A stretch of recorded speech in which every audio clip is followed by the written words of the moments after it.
which is calculation of your formal charges. Paano ba tayo, sir, nagkakaroon ng negative 2? Paano ba tayo nagkakaroon ng positive 1? It all depends on the group. Okay? Okay? So your formal charge is a device for electron bookkeeping and often give clues about chemical reactivity. Okay? It is assigned to specific atoms within a molecule, particularly atoms that have an apparent abnormal number of bonds. Itong apparently abnormal number of bonds, especially true to for sulfur, phosphorus, and xenon. Again, itong tatlong element na to, madaling tandaan. They are the only elements that can violate the octet rule. So they can have 4, 5, 6, 7, hanggang 10 bonds. Okay? So magulo yan. Magulo yung tatlong elements na yan. Hanggat maaari, iniiwasan ko yung tatlong elements na yan. Okay? For your formal charge, it has two formula. Okay? Formal charge is equal to the number of valence electron in the free atom minus the number of valence electron in the bonded atom. And then another formula, formal charge is equal to the number of valence electron in the free atom minus the number of bondings divided by 2 minus the number of non-binding electrons. Yan lang naman yung formula natin for calculation of your formal charge. May parenthesis dito. Kalimutan ka lang ilagay. Try natin. Calculate natin yung formal charge nito. Again, for non-hydrogen atoms. So, ibig sabihin, si hydrogen, hindi na natin ika-calculate yung kanyang formal charge. Okay, let's calculate the formal charge for your carbon. Okay? So si carbon na to, ganyan daw siya. Ano ba yung formula natin for formal charge? Formal charge is equal to the number of free electrons. Tama ba? So balik tayo sa kabilang slide. And half free electrons minus the number of electrons in bonded atom. So free electrons minus number of electrons in bonding atoms. Bonded.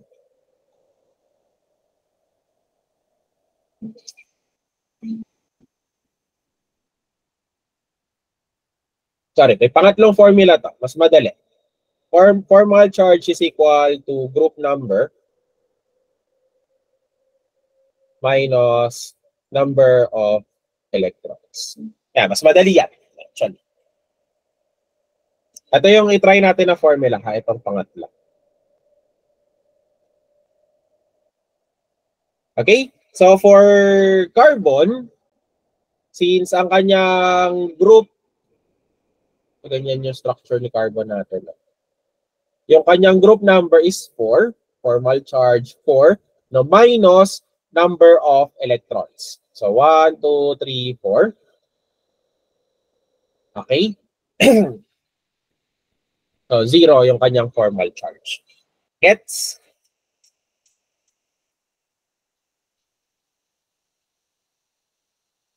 Gets? Clear ba yung pag-calculate natin ng formal charge? Let's try for nitrogen. Since dalawa yung nitrogen natin, try muna natin tong nitrogen na to. Itong nitrogen na to. Okay? So, N, dalawang bond. So, formal charge. Anong group number ni nitrogen? Okay, si Mafi. Group number ni nitrogen, 5. 5. Okay. So, 5 minus bonding electrons, 1, 2, 3, 4. Okay. So, ilan yung formal charge ni nitrogen in this case? Plus 1. Tama ba? Positive 1. Okay. So, meron kang positive 1. Eh di, sir, yung molecule na to may plus 1 na charge. Wait lang. Calculate muna natin yung formal charge ng nitrogen na to. Okay? So, for this nitrogen, ganyan na siya. Okay? So, group number ni nitrogen, 5 minus 1, 2. Tama ba? Tapos minus 1, 2, 3, 4. Minus 4.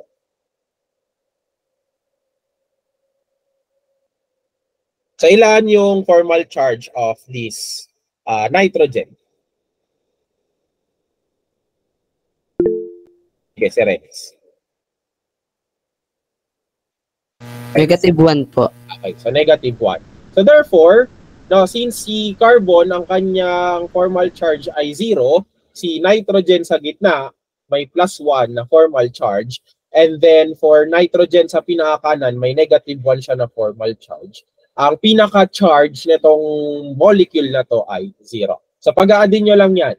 So 0 plus 1 minus 1 is equal to 0. Okay?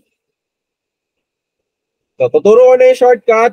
Huwag nyo nang follow tong equation na to. Ito ha, itong dalawa. So mas madali kung ipa-follow natin yung shortcut na calculation. Okay? Formal charge is equal to group number minus number of bonds minus number of electrons. Okay? So ito na lang. Madali na lang tong formula na to. So try natin yan dito sa pangalawang example. Okay, so again, non-hydrogen atom. So wala na tayong pake kay hydrogen. Hindi na natin bibilangin yung formula, or sorry, formal charge ni hydrogen. Okay, follow muna natin sa pakaliwa. Usually, pero ikaw, bahala ka kung saan mo gusto mag-umpisa. Kung gusto mo mag-umpisa sa oxygen, walang problema sa akin. Kung gusto mo mag-umpisa sa gitna, walang problema sa akin. Okay? Pero ako kasi preference ko lagi mag-umpisa sa kaliwa. Si carbon na may 3 hydrogen and may isang bond kay carbon. So ito yon, itong carbon na yun. Calculate muna natin yung kanyang formal charge. So sabi natin, FC group number, si carbon group number 4. Ito yan ha, itong carbon natin yung kinakalculate natin yung formal charge. Minus number of bonds, 1, 2, 3, 4. Minus number of electrons. Meron ba siyang electrons? Wala na. Tama ba? Or meron pa? Shinobi, may electrons ba or wala na? Wala na, sir. Wala. Okay, so 0 to. So 4 minus 4 is equal to 0. Okay? Clear yarn ha? How about si carbon na to? Okay? So carbon, dito may kakabit na carbon, tapos naka-triple bond kay nitrogen. Okay? Fc is equal to, so 0 yung kanyang, itong carbon na to, 0 yung formal charge ha. For this carbon, that would be group number 4 minus number of bonds. 1, 2, 3, 4. So 4. Minus number of electrons. Meron bang electrons? VJ.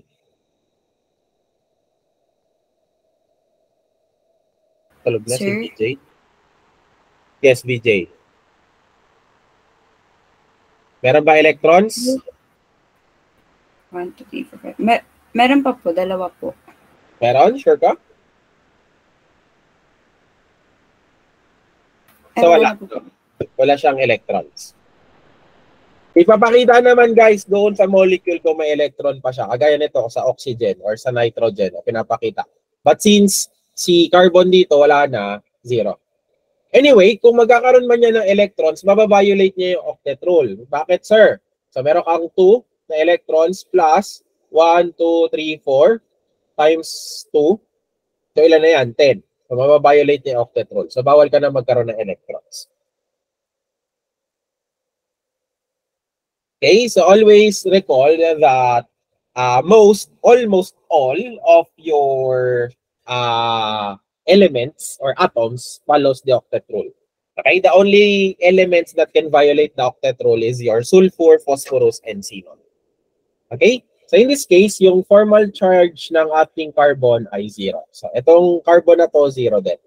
Okay, how about this nitrogen? Let's calculate the formal charge of that nitrogen. So si nitrogen, naka-triple bond kay carbon, naka-single bond kay oxygen. Okay? So formal charge is equal to group number. Anong group number si nitrogen? Rhizagil. Si Riza.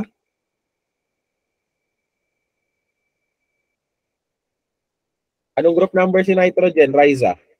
Oh, tulog na si Riza. 15 po, 5A. Okay, so 5. So, pagkaano ha, again, I follow the convention of 5A. Minus number of bonds. Ilan? Samuel?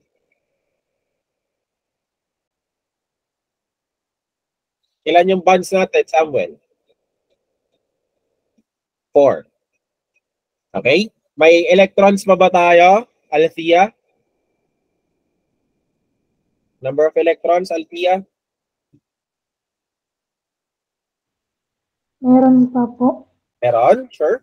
Wala na, no? Wala naman na pinapakita doon sa problem. Wala nang electrons. So again, yung electrons, it is represented by the number of dots. Ha? Since wala naman sa problem na pinakita ang electron, so 0 na yun. So therefore, yung formal charge ng ating nitrogen is positive 1. So does that mean that your molecule is positive 1? Di pa tayo tapos. Meron pa tayong oxygen. Okay? So for oxygen, dito kayo ilalagay ha. So oxygen, 1, 2, 3, 4, 5, 6. Tapos si single bonded to nitrogen. Let's calculate for the formal charge of that oxygen. So anong group number si oxygen? Sefe.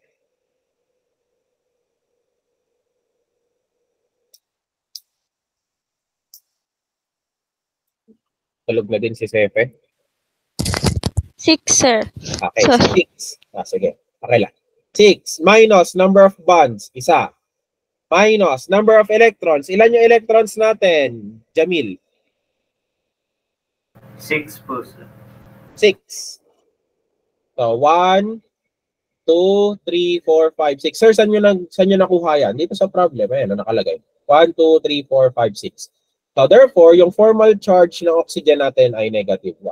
So, yung total charge ng molecule, 0 plus 0. Ito yun, 0 plus 0 plus 1 minus 1 is equal to 0. So, despite yung nitrogen natin being positively charged and your oxygen being negatively charged, the overall charge of your molecule is 0. Nagets po ba, Francine? Jened? Gets? Nagets po, sir. Okay, sige. Francine, question.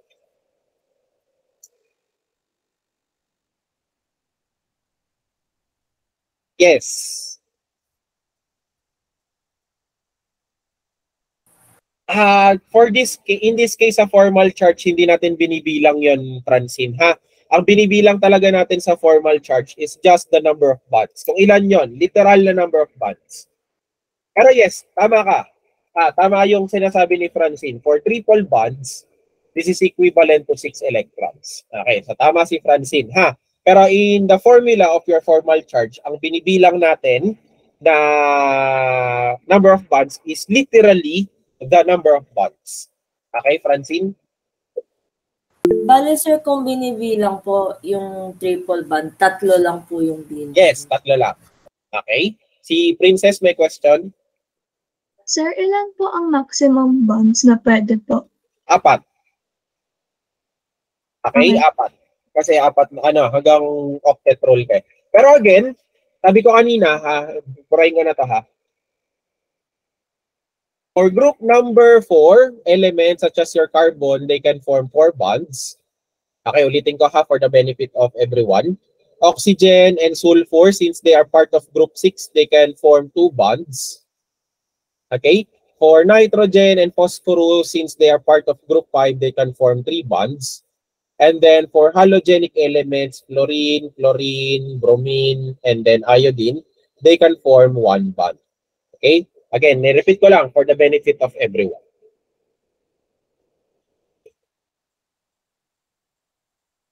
So we can imply, okay, dito, kunwari, dito sa oxygen, shortcut. Natuturuan na naman, another shortcut, sir. Okay? Since they can form 2 bonds, pag sumobra ka, pag naka-form siya ng 3 bonds, magiging positively charged yung molecule. Pagka nagkulang ka, kunwari isa lang yung bond na nagawa mo, magiging negatively charged yung molecule. So in this case, sa oxygen, since isa lang yung bond na nagawa natin, negative 1 na siya. So pwede mo na i-bypass technically yung pag-calculate ng formal charge ng oxygen, no? Just by looking at the number of charge. So again, pag meron siyang 2 bond, 0 yung charge niya. Pag nakatatlong bonds yung mga oxygen at sulfur, positive 1. Pag kulang siya ng isang bond, kunwari isa lang, negative 1. Okay, for nitrogen and phosphorus, so ganito naman siya ha. Since 3 yung bonds na kailangan niyang mabuo, pag meron siyang 4 bonds, positive yung charge niya. Pag meron siyang 2 bonds, negative yung charge niya. Okay, so in this case, ilan ba yung bonds ng nitrogen natin? 4, so positive 1 yung charge niya. Again, for nitrogen, hanggang 3 yung bonds niya para maging neutral siya. Okay? So, just follow that trend and you will get, no need to calculate. No? Just by looking at the molecule, you can say, ito negative 1 yung charge na ito. Ito positive 1 yung charge na ito. Pero kung nalilito ka, pwede mo naman gamitin tong formal charge calculations. Okay? So, I think this is the last example for formal charge. Again, non-hydrogen atom. So, disregard natin sa hydrogen. So, let's calculate the formal charge of the carbon dito sa pinakakaliwa. Okay? So, ang kanyang formal charge ay group number 4 minus number of bonds 1, 2, 3, 4 minus number of electrons since wala na, so 0 ang kanyang formal charge. Dito ha. And then, for nitrogen dito,